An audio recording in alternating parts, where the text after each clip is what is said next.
మాల సోదరులారా, బంధువులారా, మిత్రులారా, దళిత సోదరులారా, ఎస్సీ వర్గీకరణ ముసుగులో దేశవ్యాప్తంగా మోడీ బీజేపీ దళితుల ఐక్యతపై కుట్ర చేస్తూ ఉన్నారు. ఈ విషయాన్ని మీరు అందరూ గమనించాలి మిత్రులారా. ఎస్సీ వర్గీకరణ ముసుగులో ఎస్సీ లిస్టులో ఉన్నటువంటి మిగతా కులాలకు సమన్యాయం చేస్తామని పైకి చెప్తున్నారు తప్ప ఇది సమన్యాయం చేసేటటువంటి ప్రయత్నం కానే కాదన్న విషయాన్ని ఈ సందర్భంగా మీకు తెలియజేస్తా ఉన్నాను మిత్రులారా. ఎందుకంటే ఎస్సీ రిజర్వేషన్ పేరుతో మనకి వేసేది ఎంగిలి మెతుకులు. ఈ ఎంగిలి మెతుకుల్లో వాటాల కోసం కొట్టుకు చావమని ఈ ఎస్సీ రిజర్వేషన్ వర్గీకరణ అంశాన్ని తెరపైకి తీసుకురావడం జరిగింది మిత్రులారా మోడీ సాబ్. ఇందులో పాత్రదారుడు, మరొక పాత్రదారుడు మన చంద్రబాబు నాయుడు గారు. మరి వీళ్ళంతా కలిసి ఎస్సీ వర్గీకరణ తెరపైకి తీసుకొచ్చి ఇండియాలోనే ద లార్జెస్ట్ బ్లాక్ అనమాట, అతిపెద్ద వర్గమైనటువంటి దళిత వర్గాన్ని, ఎస్సీ ఎస్టీలని ఈ రిజర్వేషన్ వర్గీకరణ పేరుతో మీరు కొట్టుకు చావండ్రా. మీరు రాజ్యాధికారం వైపు ఎప్పుడు కన్నెత్తి చూడకండ్రా. మీకు వేసినటువంటి ఎంగిలి మెతుకులే చాలు. ఈ ఎంగిలి మెతుకుల్లోని వాటాల కోసమే మీరు కొట్టుకు చావాలే తప్ప మీరు రాజ్యాధికారం వైపు చూడొద్దనేటటువంటి ఉద్దేశంతోనే ఈ వర్గీకరణ తెర మీదకి తీసుకురావడం జరిగింది మిత్రులారా. అన్ని రాజకీయ పార్టీలు ఈ దరిద్రానికి సపోర్ట్గా నిలిచారు. ఇక దళితులందరికీ హోల్సేల్ మేనమామ. మరి హోల్సేల్గా మాలను వాడుకున్నటువంటి మన జగన్మోహన్ రెడ్డి గారు ఇంతవరకు ఈ ఎస్సీ వర్గీకరణ మీద స్టాండ్ చెప్పలేదు మిత్రులారా. అన్ని రాజకీయ పార్టీలు మాల సామాజిక వర్గాన్ని టార్గెట్ చేసి తొక్కేస్తా ఉన్నాయి. ఎవడో మాట్లాడడం లేదు మిత్రులారా. మాదిగ సోదరులు మనకి బూచిగా చూపించి తొక్కేస్తా ఉన్నారు. ఇది దళితుల్లో ఉన్నటువంటి మిగతా వర్గాలకి న్యాయం చేసేటటువంటి అంశం కాదన్న విషయాన్ని ఈ సందర్భంగా మీకు తెలియజేస్తా ఉన్నాను మిత్రులారా. ఇకనైనా రోడ్డుపైకి రండి, శాంతియుతంగా పోరాటం చేద్దాం. మోడీ కుట్ర ఇది, బీజేపీ కుట్ర ఇది. దానికి మన చంద్రబాబు నాయుడు లోకల్గా మద్దతు, అలాగే కాంగ్రెస్ పార్టీ కూడా ఈ యొక్క కుట్రకు మద్దతు మిత్రులారా. మరి రేవంత్ రెడ్డి ఎన్నో హామీలు ఇచ్చాడు తెలంగాణలో.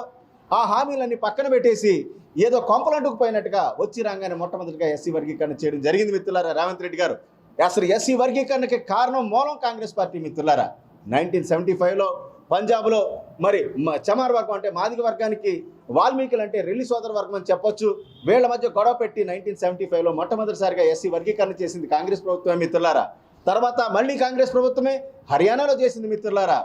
విత్తనం వాళ్ళ నాటితే మన పెద్ద ఆయన మోడీ గారు, విశ్వగురువు గారు దేశం మొత్తాన్ని ఎస్సీ వాళ్ళంతా తన్నుకు చావడం చెప్పేసి ఈ యొక్క ఎస్సీ వర్గీకరణకి నాంది పలికాడు మిత్రులారా. మోడీ హయాంలో రాజ్యాంగ వ్యవస్థలన్నీ కూడా మరి నిర్వీర్యం అయిపోయినాయి. మీరు పేపర్లో చూస్తూ ఉన్నారు. మరి దొంగ ఓట్లతో గెలిచారని చెప్పేసి రాహుల్ గాంధీ గారు నిరంతరం మరి ఆరోపణ చేస్తూ ఉన్నారు. ఇప్పుడు కూడా ఈయన దొంగతనం బయటపడదనేటటువంటి ఉద్దేశంతో అతిపెద్ద వర్గమైనటువంటి దళితులందరూ కొట్టుకు చావాలి ఎస్సీ వర్గీకరణ పేరుతో అనేటటువంటి ఉద్దేశంతోనే దీన్ని తెరపైకి తేవడం జరిగింది మిత్రులారా. మరి మల్లికార్జున ఖార్గే గారు ఉన్నారు, దళిత సోదరులైన కాంగ్రెస్ పార్టీ వర్కింగ్ ప్రెసిడెంట్. ఈ దేశంలో సుప్రీంకోర్టు తీర్పు వచ్చిన తర్వాత మొట్టమొదటిగా వర్గీకరణ చేసినటువంటి రాష్ట్రం ఏదైనా ఉందంటే అది తెలంగాణలో కాంగ్రెస్ సర్కార్ మిత్రులారా. ఆయన ఒక మాట చెప్పాలి కదా, ఎస్సీ వర్గీకరణ తప్పని. ఎక్కడా లేని కంగారు నీకెందుకని చెప్పాలి కదా మిత్రులారా. చెప్పలేదు మిత్రులారా. ನನ್ನ ಆತ್ಮೀಯ ಕನ್ನಡ ಸ್ನೇಹಿತರೆ, ನನ್ನ ಆತ್ಮೀಯ ದಲಿತ ಸಹೋದರ ಸಹೋದರಿಯರೇ, ಎಲ್ಲರಿಗೂ ನಮಸ್ಕಾರ. ಈ ದೇಶದಲ್ಲಿ ಎಲ್ಲ ರಾಜಕೀಯ ಪಕ್ಷಗಳು ಎಸ್ಸಿ ಮೀಸಲಾತಿ ವರ್ಗೀಕರಣದ ನೆಪದಲ್ಲಿ ದಲಿತ ಸಮುದಾಯವನ್ನು ವಿಭಜಿಸುತ್ತಿದ್ದಾರೆ ಸ್ನೇಹಿತರೆ, ಮತ್ತು ಅವರು ದಲಿತ ಜನಾಂಗ ವಿರುದ್ಧ ಪಿತೂರಿ ನಡೆಸುತ್ತಿದ್ದಾರೆ. ನಾವೆಲ್ಲರೂ ಒಟ್ಟಾಗಿ ಇದರ ವಿರುದ್ಧ ಹೋರಾಡಬೇಕು ಸ್ನೇಹಿತರೆ. ಇಲ್ಲದಿದ್ದರೆ ನಾವು ಈ ದೇಶದಲ್ಲಿ ಅಸ್ತಿತ್ವದಲ್ಲಿ ಇರುವುದಿಲ್ಲ. ಮಲ್ಲಿಕಾರ್ಜುನ್ ಖರ್ಗೆ ಸಾಬ್, ರಾಹುಲ್ ಗಾಂಧೀಜಿ, ದಯವಿಟ್ಟು ಆಲಿಸಿ. ಇದು ಒಳ್ಳೆಯದಲ್ಲ, ಇದು ಒಳ್ಳೆಯ ಕೆಲಸವಲ್ಲ ರಾಹುಲ್ ಜಿ.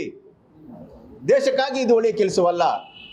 ತೆಲಂಗಾಣ ಸಿಎಂ ರೇವಂತ್ ರೆಡ್ಡಿಗೆ ಹೇಳಿ, తెలంగాణದಲ್ಲಿ కాంగ్రెస్ సర్కాರದ పతన అనివార్య. ఖర్గే సాబ్, పతన అనివార్య. రాహుల్ జీ ఒక్కసారి చెప్పండి మీ తెలంగాణలో ఉన్నటువంటి రేవంత్ రెడ్డికి, ఎప్పటికైనా సరే కాంగ్రెస్ సర్కార్ కూలిపోద్దన్న విషయాన్ని ఈ సందర్భంగా మీకు తెలియజేస్తా ఉన్నాను. మీరు దేశంలో ఉన్నటువంటి సమస్యలన్నీ వదిలేసి మోడీ గారు మరి ఎస్టీ వర్గీకరణ పట్టుకోవడం ఏమిటి? సుప్రీంకోర్టుని ఇన్ఫ్లుయెన్స్ చేసి రాజకీయ పార్టీలన్నీ కూడా మరి కోర్టుకి తప్పుడు సమాచారం ఇచ్చి ఈ వర్గీకరణ చేయడం మొదలెట్టారు మిత్రులారా.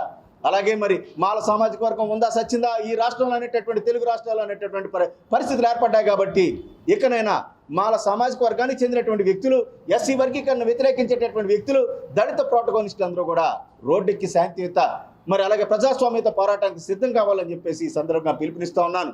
మర్చిపోకండి మిత్రులారా. ఎందుకంటే దేశాన్ని నలుగురు పరిపాలిస్తూ ఉన్నారు, నలుగురు గుజరాతీలు. అందులో ఒకరిద్దరు అమ్ముతా ఉన్నారు, ఒకరిద్దరు కొంటా ఉన్నారు. అమ్మేవాళ్ళు మోడీ, అమిత్ షా అమ్ముతా ఉన్నారు. అదానీ, అంబానీ కొనుక్కుంటా ఉన్నారు మిత్రులారా. మోడీ ఆనేకే పెహలే క్యా థా అదానీ. మోడీ రాకముందు అదానీ ఏంటి? He was a small, he was a just a droplet of a ocean. What he's now? The condition entirely changed మిత్రులారా. The situation is reversed. the situation is totally different. Now he became the version of entire India, droplet became వాషన్. కాబట్టి మీరందరూ కూడా గమనించాలి, ఈ దేశంలో మోడీకి ఉన్నటువంటి ఒకే ఒక ఇంట్రెస్ట్ అంబానీ అదానీని పెంచడమే తప్ప మరి దళితులు కానీ మిగతా సామాజిక వర్గాలు కానీ పేదలు కానీ పైకి తీసుకొచ్చేటటువంటి కార్యక్రమం కాదన్న విషయాన్ని ఈ సందర్భంగా తెలియజేస్తా ఉన్నాను మిత్రులారా. వాళ్ళని పెంచడం కోసమే కులాల పేరుతో మతాల పేరుతో మీరు నిరంతరం కొట్టుకు చావండి. మనం ఇంటి బయట వచ్చి కొట్టుకు చేస్తూ ఉంటే దొంగలు వచ్చి ఇల్లు దోసుకుపోయినట్టుగా ఈ కార్యక్రమాన్ని నడిపిస్తూ ఉన్నారు. ఎట్టి పరిస్థితుల్లో కూడా ప్రజాస్వామ్యత పోరాటం కొనసాగుద్ది. ఈ రాజకీయ పార్టీలన్నింటికి బుద్ధి చెప్తాం, మోడీని దించేస్తామని చెప్పేసి కోరుకుంటూ, చెబుతూ, తెలియజేస్తూ, హెచ్చరిస్తూ డాక్టర్ రత్నాకర్ నేషనల్ ప్రెసిడెంట్ వారు రాక్సెండ్ మాల మహారాజ్. Thank you. తెలుగులో న్యూస్ కి ఫాస్టెస్ట్ యాప్ ఇప్పుడు టోటలీ న్యూ అవతార్లో. జస్ట్ 5 seconds లో కంప్లీట్ న్యూస్, సోషల్ మీడియాలో ట్రెండ్స్ కి one stop solution, live TV app, voice search option తో ఇప్పుడే డౌన్లోడ్ చేయండి లేదా అప్డేట్ అయిపోండి. యాప్ లింక్ డిస్క్రిప్షన్ లో ఉంది.